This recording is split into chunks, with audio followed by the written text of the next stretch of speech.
the game that had just finished, and that was the Rams and the Bears. This game lived up to all of the expectations that everyone had going into it about the Rams being this team that, couldn't quite step on the throat of the opponent, and the Bears being this team that just would never, ever die in any game and have all of these fourth quarter comebacks. And it almost happened again. If you didn't already know, the Rams won this game 20-17, and the way that we got to overtime was just insane. But we're going to start at the beginning with the Bears going for it on fourth down twice early in this game. The first one was an interception on 4th and 2 from the Rams 21. So right away, with the aggressive play calling and decision making from Ben Johnson, that was immediately apparent in the cold weather and everything at Soldier Field. It was like 12 degrees or something like that. It was snowing, it was flurrying, and Ben Johnson did not care.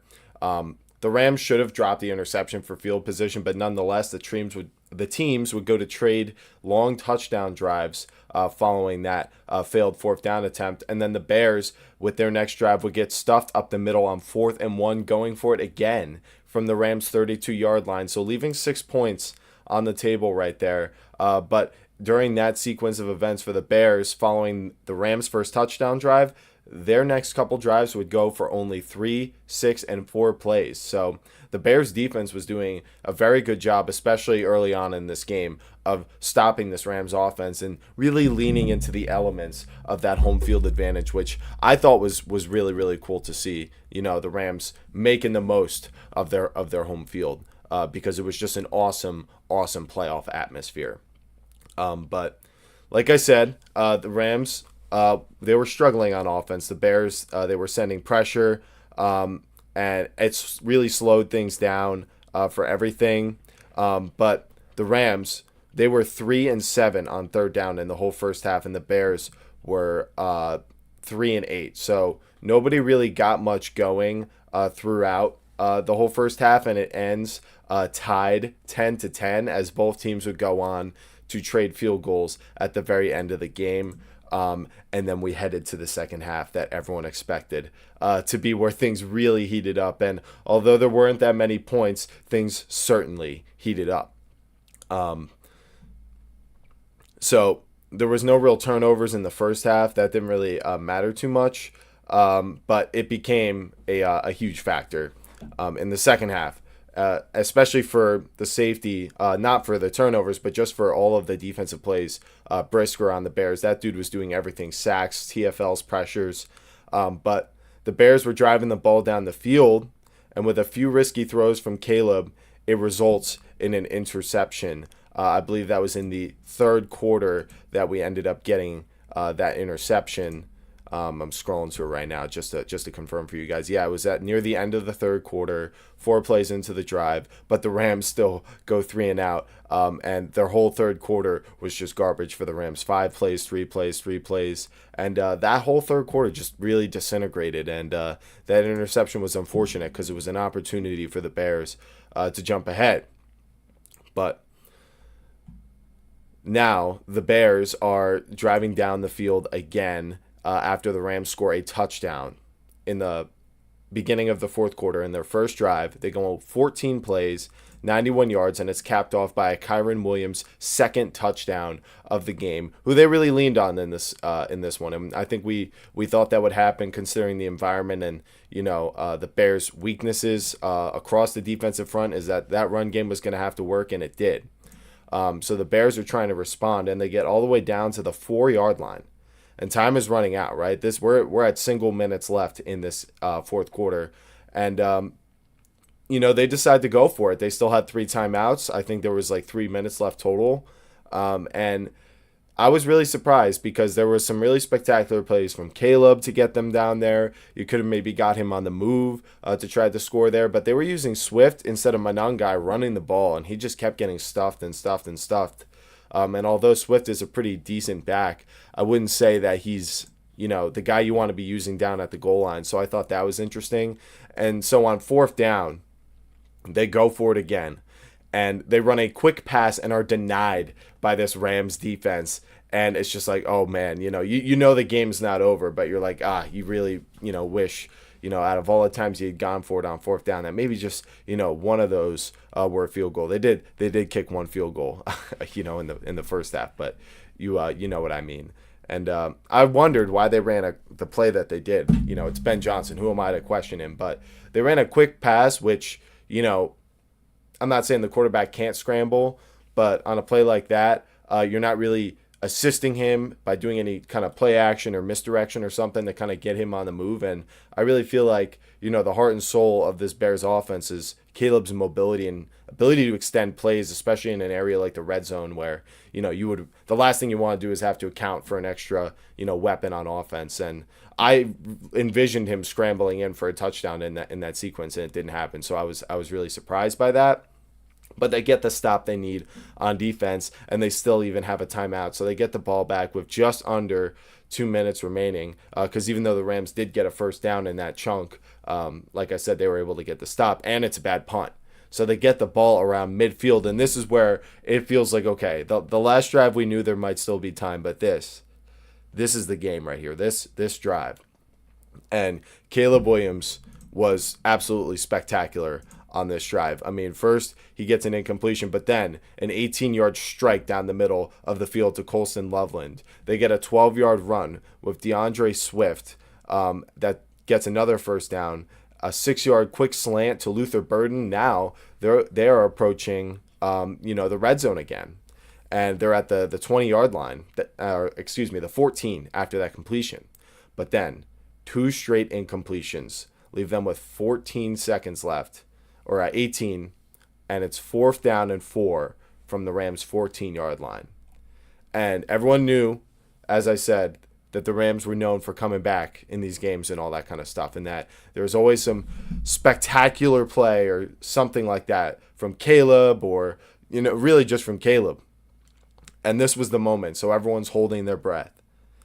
And Caleb takes the snap. And 3 defenders are immediately in his face, and you're thinking, oh my God, this couldn't go any worse. But at the same time, this is just as crazy as I expected this last play to be. He's going to have to throw it up. He scrambles all the way back from where they took the snap at the 14 all the way to the 40-yard line. And he throws the ball after twirling backwards twice, falling backwards towards the back left corner of the end zone, and it's caught over the shoulder by Cole Kmet, who the defender had seemingly lost, his spatial relationship to in that situation. Just how do you let that up in coverage? I guess he just didn't expect Caleb to be able to put the ball away from him falling away from the pass rush, which seems normal, but man, in that situation, it was just crazy. But what an even better throw by Caleb Williams to really get it out there, to buy the time scrambling, twirling backwards twice, looking like Russell Wilson with that speed and agility, except with the greater height and the stronger arm to be able to get the throw all the way into the end zone from the 40. Just absolute insanity. And you're thinking, oh man, the Bears have done it again. And they might even go for 2, but no.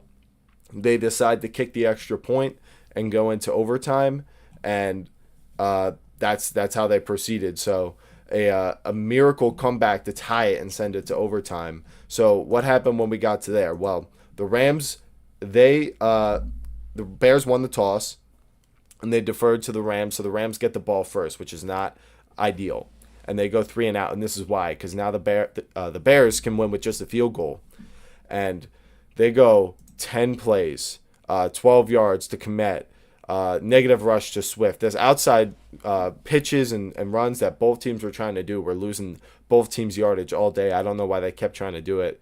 And then Caleb to DJ Moore, and then he scrambles for 4. Manungai for 6. Swift for -2. Caleb to Kmet for 5. And now it's 4th and 1 again. And Caleb takes the snap, and nobody's there, but he scrambles up the right side and gets the first down, and he's cracked going out of bounds.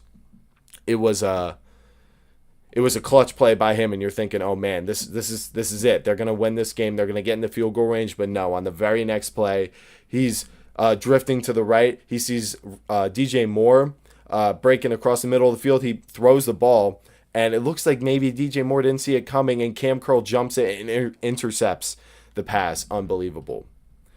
And so the Rams get the ball back. They work it down. 4-yard gain, 15 to Parkinson, 12 yards to Adams on the sideline with an amazing toe drag grab.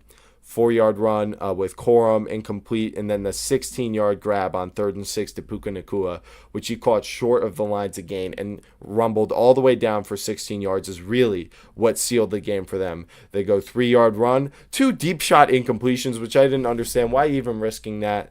And then they kicked the game-winning field goal, so no harm, no foul. Just an amazing overall game. The way it lived up to the expectations with the late game heroics from Caleb Williams was just so awesome to see. And, first I just want to talk about Caleb Williams because now his season is over.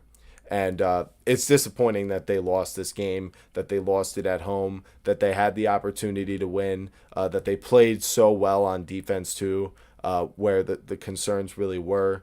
The offense came through clutch. It just seems like when you have that many attempts on 4th down, I would say, I'm not even hating on it that much. It's just the reason they lost is if you are 3 for 6 on 4th down, it's like, okay, yeah, you did get 3 of them, so you got half, but I don't think all of them turned into touchdowns ultimately, which you kind of need for the math to work out there because outside of that, it's 3 turnovers. You're giving them better field position in a close game. But really, it was just a great game overall. I mean, 5 for 16 the Rams were on 3rd down. That's a really good job by this Bears defense. Not what I expected. The Bears won time of possession, so they controlled things from that standpoint. But it was the 3 turnovers too, mixed with the not getting every single 4th down you go for. But ultimately, you can try to do those things when you have Caleb Williams. I mean, we saw it with the Commanders last year. Obviously, they've regressed. I think the roster they had was much older and not as ready to continue being good. But, it was the fact that they were able to so consistently extend drives with Jaden Daniels. And you see the same thing here from the Bears, except it's even more explosive, and you have a better play designer and better support around him. So it's just so dangerous, and it almost got the Rams, a team I viewed as the best in football for many, many, many weeks now. So I think it's a very admirable effort just this entire year. This is year 1 of a new head coach, and they've already proven so much. I think they have the brightest future in the whole NFC with this combination of Ben Johnson and Caleb Williams. It's just so hard not to see Patrick Mahomes in Caleb Williams when he's out there doing his thing, scrambling, getting 3rd downs like that, making the throws he does on 4th down on the move from any position, really. It's just amazing. So I really think it's time to consider, is Caleb Williams a top 5 quarterback? Because we have Patty Mahomes, we have Burrow, Allen, Lamar, in whatever order you want. So that's your 4. And then it's usually been Stafford in that number 5 spot. He'll still kind of hold on to it. Will he hold on to it next year is my question. And then Jaden Daniels is someone that I thought you could put there at 5 last year. Obviously, they've regressed, and he's sort of regressed a little bit too. Just kind of more concerned coming from the injuries that we've seen and the way that they've been reckless with him and his health. So I would definitely rather have Caleb Williams going forward. And probably I think we've seen a lot more from Caleb Williams than we've seen from a lot of notable quarterbacks who have a lot of status and, top 10 rankings and whatnot. This is extremely clutch, and this is coming from him. And Ben Johnson can't do all the things he likes to do if it wasn't for Caleb Williams. So I think he's going to be top 5 heading into next year. And then depending on how far they can go in the playoffs, he could possibly cement himself over a guy like Josh Allen or Lamar in terms of accomplishments if he makes it to a Super Bowl, right? And then Joe Burrow will have to see when we get there in terms of accomplishments. So, because I think it's undeniable that the talent is every bit as good as anyone you'd want. I don't know what other kind of talent you'd want at QB, but he is it. And then the Rams. The Rams in this game, a lot of people were concerned that they would lose. And it made sense, and a lot of it rung true with the Soldier Field, the weather conditions being rough and all that kind of stuff.